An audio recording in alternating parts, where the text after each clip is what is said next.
Good morning, friends, or whatever time of the day you happen to be watching this. I am bringing you a healthy alternatives video this week. Healthy alternatives to food choices I feel like that you could be making. And I am starting out my morning by making water kefir. This is something I usually do in the morning, although sometimes it will vary. Sometimes I'll do it in the afternoon, sometimes in the evening. Now, I am by no means an expert on water kefir, but I will say from my understanding of it is kind of like an Olipop, kind of like what's the other one? Olipop, and then there's Poppy, I believe it is. I think I've tried the Poppy version. I tried the cranberry. I've not tried any Olipops, but I wasn't a huge fan of it because to me, the Poppy kind of had like a fake sweetened aftertaste. But anyways, like I said, I like to do water kefir. It's like a probiotic soda, and that's the best way I would describe it. It has the kefir grains, which are, I'm not even 100% sure how to describe it, but they're active grains that you put into sugar water, and they eat up the sugars that are in your water, and it becomes more, I don't want to say bitter really, but it loses some of the sweetness. It gets a little bit of a tang to the water, the sugar water. And after you let it kind of get to the furthest point, or the tang that you like, I want to say, that's when you do this process of the second ferment. Right here I have my older kefir grains that are ready to go into the bottle. I'm pouring them into one of these bottles that you have like the snap top, a flip top I want to say, and it has a good seal on it. I'm pouring this sugar water into this bottle because I'm going to do the second ferment in this bottle. And then I'm going to save these water kefir grains and put them in fresh sugar water. Now, my water kefir is not at the peak point that it should be. Once I put it in the refrigerator, I always struggle to bring it back. They say you can do that, but I've just always struggled for some reason. So mine is not at its best, but it's still operating. Now, the second ferment, you add a little juice, or you can add some fruit. Some people like to add some, I want to say like some citrus peel or something like that sometimes. I really like the grape, the Great Value, the white peach and white grape, or white grape and peach. I showed it to you. You should be able to see it. That is my favorite flavor. I've tried a variety. I've heard grape is really good, just like a plain purple grape, but I've never done that one. And so I really like this flavor that it gives, but it's always different every time because depending on what your room temperature is, how long you've left it ferment the first time and the second time, it always seems to vary. It's never quite 100% the same. But here I am with the water kefir grains in their new batch. So I'm gonna let that ferment. Usually right now in the wintertime, it takes probably, I want to say, about 2 days to let it ferment in that.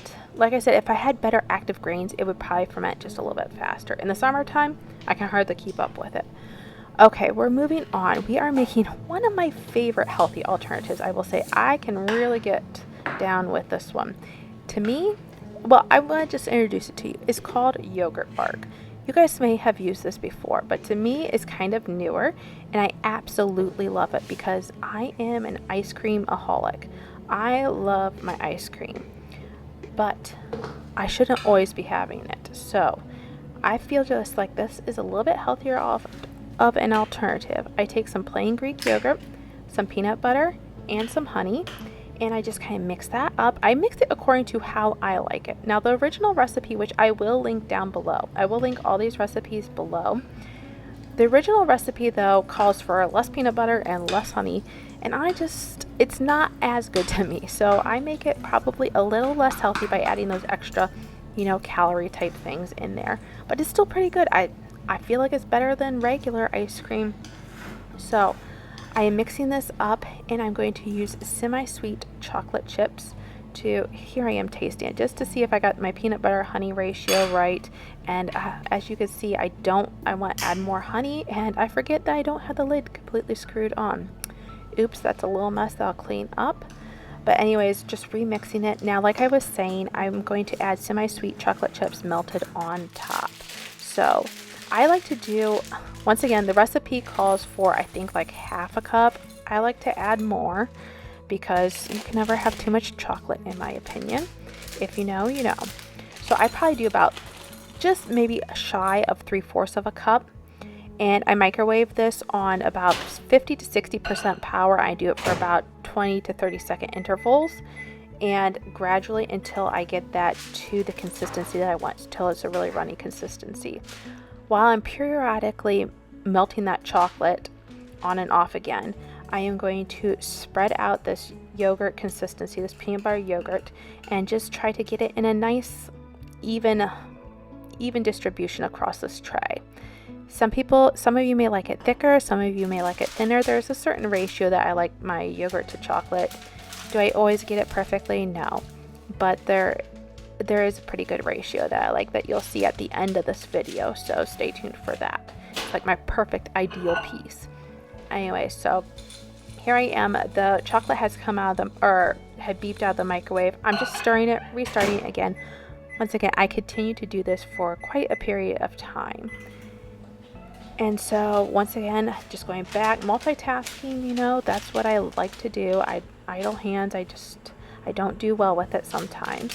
So getting this spread out entirely, nice thin consistency, and eventually we'll have this chocolate melted.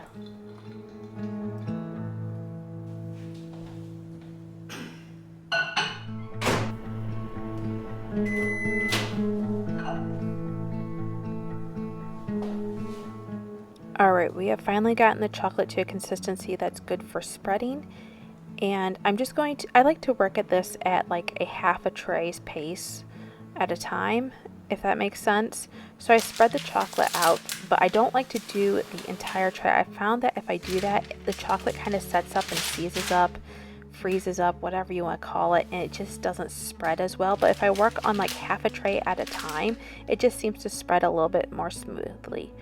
Now, when you're going over this chocolate, be sure to spread it how you like it the first time. If you try to go back over it, it will not work. It'll just kind of tear up the chocolate that you have already on there, because it's already starting to set up with the cooler yogurt and everything like that. It doesn't have to look pretty. If it does, you know, it's a bonus. I like to really work my chocolate all the way to the edges, because, you know, that's just really what makes it to me. That and the peanut butter, probably. So we are going to stick this in the freezer then. We are going to leave it in there for a good 3 to 4 hours, I want to say is best, so it really sets up.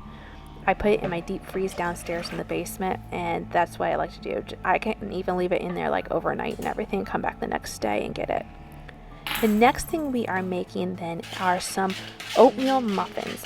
And these aren't just any oatmeal muffin. They are a very healthy variety, or a very healthy version, I feel like, of it. I have this recipe memorized because I've been doing this for several years now, and I have several varieties or several flavors I like to make. I have a chocolate chip that I go to all the time, although that's not the one that we'll be making. I do a blueberry sometimes. I've done banana, I've done apple, cinnamon apple, and then one that I also really like is a cranberry almond, and that is the flavor that we will be making here. Although I don't remember if I actually put the almonds in this one or not. I usually do. I put a little almond flavoring in here later on. But I'm mixing all the dry ingredients. Once again, this recipe will be down in the description. I do make a few variations, which I will talk about, but we haven't gotten to them at this point. I have the oatmeal, I have some spices, and I'm mixing the cranberries in now. Usually I actually do that at the end, but I guess just for filming purposes, I felt like it would fit in better. Now, in this green bowl, I have put in milk, and I've also put in flaxseed, ground flax seeds. And the recipe calls for them just to soak a little bit. I don't know. I always just mix that part up first, and then continue on with the dry ingredients, and then add the rest to this green bowl, the more liquid ingredients. I don't know what would happen. Probably nothing. I guess it's just supposed to help it absorb if you give it some time, just so the flaxseed and the milk to sit together. Now, here is where I change things up a little bit. I don't believe most of the recipe variations call for applesauce in all of them. I have decided that I like one of those little cups of applesauce and 1 banana ratio. Now, my bananas are really small, so this time I do choose to use 2, but generally it's just 1 banana. The recipe, I believe, calls for no applesauce unless maybe for like the apple one, the apple variety, it might call for applesauce in that. But I don't think it calls for it in the others. And then it calls for 2 bananas. To me, I just feel like I usually taste too much of the banana. I want to not have that be the highlight of it, but that's why I guess I usually choose to just do 1. I hope this all makes sense. Anyways, make it however you like it. They're going to be good. They're going to be healthy. There's just very clean ingredients in this, I feel like. And you can choose your sweetener too. Sometimes, in this case, I chose the maple syrup. I also do honey for, I guess I choose to do the honey sweetener for when I have the chocolate chip one and when I use like a banana one. And I think I would use the honey when I did the cinnamon apple. But for the blueberry and the cranberry, I just prefer the maple syrup. And oftentimes, if you notice in here, I measure some ingredients, but some ingredients I just sort of eyeball because I've made this so often, I just kind of know how it works. And one thing I love about this recipe too, it makes an even 12 dozen. I don't have to worry about some recipes. They say, oh, it makes 12 dozen, but then you have like extra. Now I do fill these cups up pretty full. I kind of fill them moderately and then I go back and top them off with whatever's left in my bowl. And it bakes it for 30 minutes and you get some nice healthy oatmeal muffins.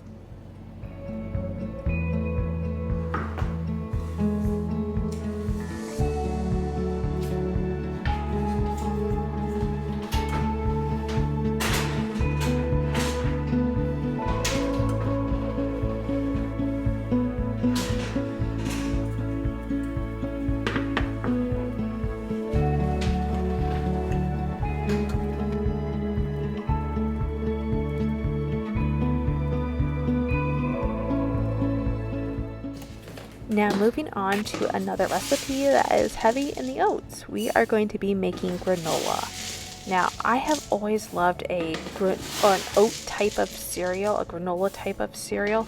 As a kid I loved Great Grains, but let's be real, the Post Great Grains is so expensive. You're paying for mostly air in the box and I'm like, why? And if you get a regular granola as well, granola packaging in the store, why is it so expensive? It's really not that expensive to make at home. So I'm mixing up my own granola. There are tons of recipes that you can find online. Once again, I will leave the one that I'm using linked below. And I do make another modification. I choose to mix some nuts. I get my nuts from Aldi's. I find that they are very reasonably priced compared to other places that you can shop. And I was almost out of walnuts, so I just like toss the rest in there, and then I go in with a little extra pecans then, I guess. And even though I get like the cut up pecans, everything like that, I do like to break my nuts up a little bit more just so they're not such big pieces, so they blend a little bit better with the cereal when you go to eat it. I prefer to eat my granola as a cereal rather than as a topper, but sometimes I'll put it on yogurt with fruit. Anyways, I'm mixing this up. Here's my modification. I don't have coconut oil. I've been meaning to pick some up this last time, but for the longest time, I've been using vegetable oil to make this, and it works fine. I don't notice any bad aftertaste or any extra browning necessarily. And so I mix the vegetable oil with the honey and a little bit of vanilla, and I mix that all together and then just pour over the oats. And then the oats get flattened on a tray. I kind of like to press them down a bit, and they go into the oven. I will say, I think my recipe calls for to put them in for like 11 minutes and flip it, and then put it in for another 11 minutes, or maybe it's 21 minutes altogether, something like that. Anyways, I'll tell you what I do. I do 10 minutes, I flip it, and do 10 minutes more. Just with my oven, that's what I have found works out best. If I do the 11 minutes, my cereal gets a little toastier flavor than I want. I don't want to say it's quite burnt, but she's almost there. So 10 minutes is my ideal spot. Everyone's oven operates a little differently, so just kind of keep an eye on it, see what works best for you.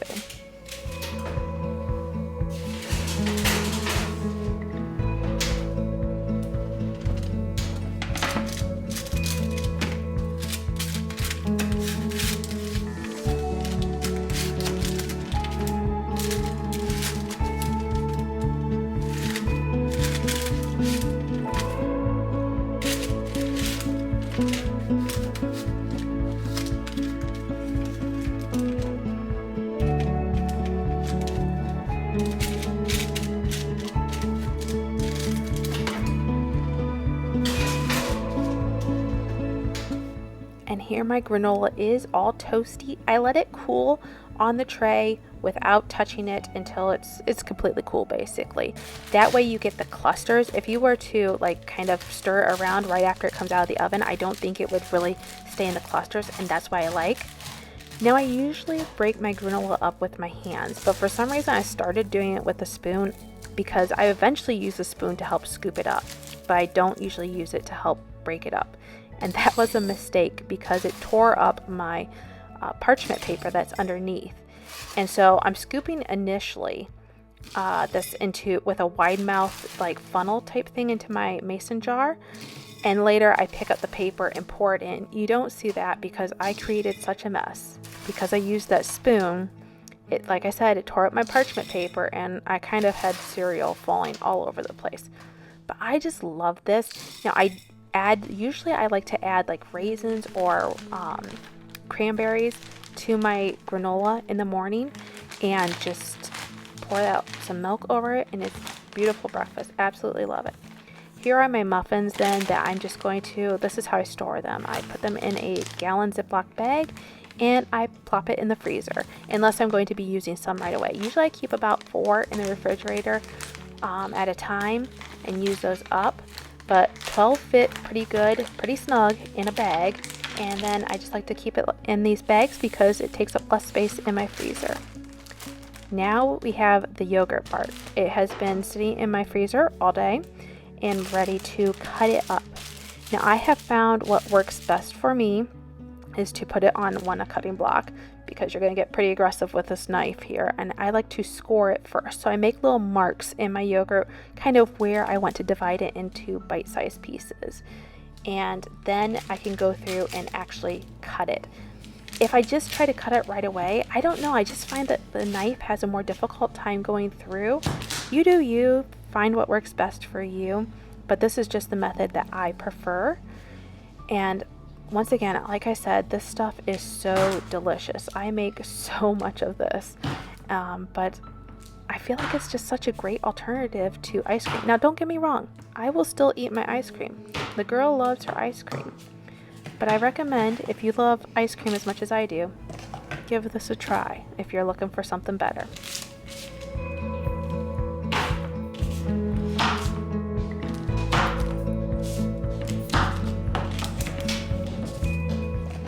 And here is my ideal piece, chocolate to yogurt ratio.